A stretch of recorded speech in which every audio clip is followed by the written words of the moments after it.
Hi every one, പുതിയൊരു വീഡിയോയിലേക്ക് എല്ലാവർക്കും സ്വാഗതം. അപ്പോൾ നമ്മുടെ ഇന്നത്തെ വീഡിയോ നമ്മുടെയൊക്കെ പറമ്പിലും മാട്ടയിലും ഒക്കെ ധാരാളമായിട്ടുണ്ടാകുന്ന നമ്മുടെ മഷിത്തണ്ട് എന്ന് പറയുന്ന ഒരു സസ്യത്തെക്കുറിച്ച് അറിയാമായിരിക്കുമല്ലോ.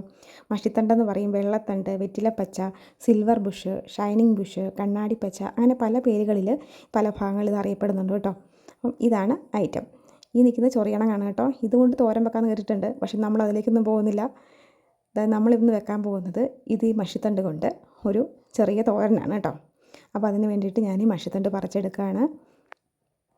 ചെറിയ ക്ലാസ്സുകളിലൊക്കെ പഠിച്ചുകൊണ്ടിരുന്ന സമയത്ത് ജലം എങ്ങനെയാണ് സസ്യങ്ങൾ ആഗിരണം ചെയ്യുന്നത് എന്നുള്ള പരീക്ഷണത്തിന് വേണ്ടിയിട്ടാണ് കേട്ടോ നമ്മൾ ആകപ്പാടെ ഇത് ഉപയോഗിച്ചിരുന്നത്. ഞാനങ്ങനെ മാത്രമേ ഉപയോഗിച്ചിട്ടുണ്ടായിരുന്നുള്ളൂ. അപ്പോഴാണ് മഷിത്തണ്ട് തോരനെക്കുറിച്ച് കേട്ടത്. അങ്ങനെ ഞാൻ എന്താ മഷിത്തണ്ടൊക്കെ നന്നായിട്ട് ഇത് ഒരുപാടുണ്ടായി നിൽപ്പുണ്ട് നമ്മുടെ പറമ്പിലൊക്കെ. അത് പറിച്ചെടുക്കുകയാണ്.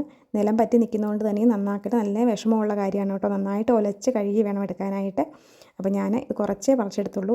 എല്ലാവരും കൂട്ടുമെന്നൊന്നും എനിക്കറിയില്ല. അതുകൊണ്ട് ഞാൻ കുറച്ച് അളവിലേ ഉണ്ടാക്കുന്നുള്ളൂ. അപ്പോൾ ഇതാ ഇത്രയും ഞാൻ പറിച്ചെടുത്തിട്ടുണ്ട്. വാട്ടർ കണ്ടൻറ്റ് കൂടുതലുള്ളത് കൊണ്ട് ഇത് കുഴഞ്ഞൊന്ന് പോവായിരിക്കും. അങ്ങനെ പോവുകയാണെങ്കിൽ നമുക്കിതിൻ്റെ നേരെ 4-1 കിട്ടത്തുള്ളൂ.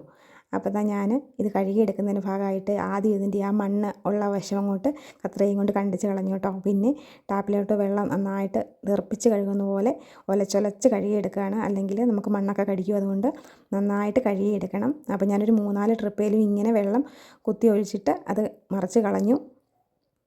നമ്മളിതൊക്കെ പാഴ്ചെടികളാണെന്ന് വിചാരിക്കുന്ന സാധനങ്ങളാണ് കേട്ടോ. പക്ഷേ ഇതിനൊക്കെ ഒരുപാട് ഗുണങ്ങളുണ്ട്. വലിയ പരിചരണങ്ങളൊന്നും ആവശ്യമില്ലാതെ വളർന്നു വരുന്ന ഒരു ഔഷധ സസ്യം തന്നെയാണ് കേട്ടോ ഇത്. വിശപ്പില്ലായ്മയ്ക്കും രുചിയില്ലായ്മയ്ക്കും ഒക്കെ ഇത് ഉപയോഗിക്കാറുണ്ടെന്നാണ് കേട്ടിട്ടുള്ളത്. മാത്രമല്ല ആയുർവേദത്തിലൊക്കെ സമൂലം ഉപയോഗിക്കുന്ന ഒരു ഔഷധ സസ്യമാണ് കേട്ടോ ഇത്. വാട്ടർ കണ്ടൻറ്റ് കൂടുതലുള്ളതുകൊണ്ട് വേനൽക്കാലത്തൊക്കെ ഇത് ജ്യൂസായിട്ട് കുടിക്കാറുണ്ടെന്നാണ് കേട്ടോ കേട്ടിട്ടുള്ളത്. അപ്പോൾ ഇത് നന്നായിട്ട് നമുക്കിതൊന്ന് കഴുകിയെടുക്കാം. അതിനുശേഷം നമ്മൾ സാധാരണ ചീരയൊക്കെ എങ്ങനെയാണോ അരിഞ്ഞെടുക്കുന്നത് അതുപോലെ തന്നെ എല്ലാം കൂടെ കൂട്ടിപ്പിടിച്ചിട്ട് ചെറിയ രീതിയിൽ അരിഞ്ഞെടുക്കാം കേട്ടോ. അതാ ഞാനപ്പോൾ ഇങ്ങനെ അരിഞ്ഞെടുത്ത് വെച്ചിട്ടുണ്ട്. ഇനി ഒരു പാത്രം എടുത്ത് അതിലേക്ക് കുറച്ച് എണ്ണ ഒഴിച്ച് കൊടുക്കാം. എണ്ണ ചൂടായി വരുമ്പോൾ കടുകിട്ട് കൊടുക്കാം. കുറച്ച് വറ്റൽമുളകും കറിവേപ്പിലയും കൂടെ ചേർത്ത് കൊടുത്തിട്ടുണ്ട്.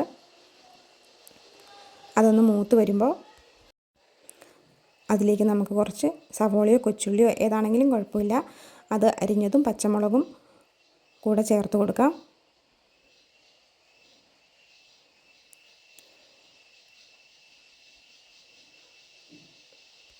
ജസ്റ്റ് ഇതൊന്ന് നമുക്ക് വഴറ്റിയെടുക്കാം കേട്ടോ. അപ്പോൾ മഷിത്തണ്ട് തോരൻ വെക്കുന്നതിന് മുന്നേ ആയിട്ട് മഞ്ഞൾ വെള്ളത്തിലും കൂടെ ഒന്ന് കഴുകിയെടുക്കണം കേട്ടോ. ആ വീഡിയോ ഇതിനകത്ത് സ്കിപ്പായി പോയതാണ്. ഞാൻ കുറച്ച് മഞ്ഞൾപ്പൊടി ഇട്ട് വെച്ചിട്ടാണ് കേട്ടോ നമ്മളെടുത്ത് അരിഞ്ഞത്. അപ്പോൾ ഇത് നന്നായിട്ടൊന്ന് വഴറ്റിയെടുക്കാം. ഇനി ഇതിലേക്ക് നമുക്ക് ആവശ്യമായ തേങ്ങയും കൂടെ ചേർത്ത് കൊടുക്കാം. ഞാനിപ്പോഴൊന്നും ഇലയിടാത്തതിന് കാരണം പെട്ടെന്ന് അങ്ങ് അവിഞ്ഞു പോകായിട്ടാണ് കേട്ടോ. വേകാനുള്ള കഷ്ണമായിട്ടൊന്നും ഇല്ലാത്തത് കൊണ്ട് തന്നെയും ലാസ്റ്റ് ഇട്ടാൽ മതി. ഇനി ആവശ്യമായ മഞ്ഞൾപ്പൊടിയും കൂടി ഇട്ട് നമുക്ക് നന്നായിട്ടൊന്ന് മിക്സ് ചെയ്യാം. ഉപ്പൂടിട്ട് കൊടുക്കാം കേട്ടോ.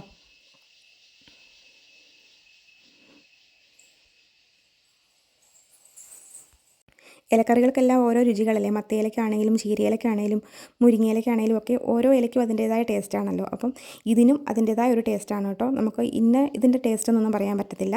പക്ഷേ കഴിക്കാൻ ബുദ്ധിമുട്ടുള്ള ഒരു രുചിയൊന്നും അല്ലാതെ ഇവിടെ ഞാൻ ഉണ്ടാക്കി കഴിഞ്ഞപ്പോൾ എല്ലാവരും തന്നെ കഴിച്ചു. ഇത് തോരൻ വെക്കാൻ കൊള്ളുന്നതാണോ എന്നൊക്കെ എന്നോട് ചോദിച്ചായിരുന്നു കേട്ടോ. പക്ഷേ ഉണ്ടായി കഴിഞ്ഞപ്പോൾ ആർക്കും ബുദ്ധിമുട്ടില്ല ഇല്ലായിരുന്നു. എല്ലാവരും കഴിക്കുകയാണ് ചെയ്തത്. അപ്പോൾ ഇനി നമുക്കിതിലേക്ക് നമ്മുടെ മഷിത്തണ്ട് കൂടെ അരിഞ്ഞത് ചേർത്ത് കൊടുക്കാം. നമുക്കതെല്ലാം കൂടെ നന്നായിട്ടൊന്ന് മിക്സ് ചെയ്തെടുക്കാം കേട്ടോ. വെള്ളമൊന്നും എക്സ്ട്രാ ചേർക്കുകയേ വേണ്ട. അരപ്പിന് പോലും വെള്ളം വേണ്ട കേട്ടോ. കാരണം നന്നായിട്ട് വാട്ടർ കണ്ടൻറ്റ് ഉള്ളതായതുകൊണ്ട് കരിഞ്ഞൊന്നും പോകത്തില്ല. ഇനി ജസ്റ്റ് വേണമെങ്കിൽ ഒന്ന് മൂടി വയ്ക്കാം.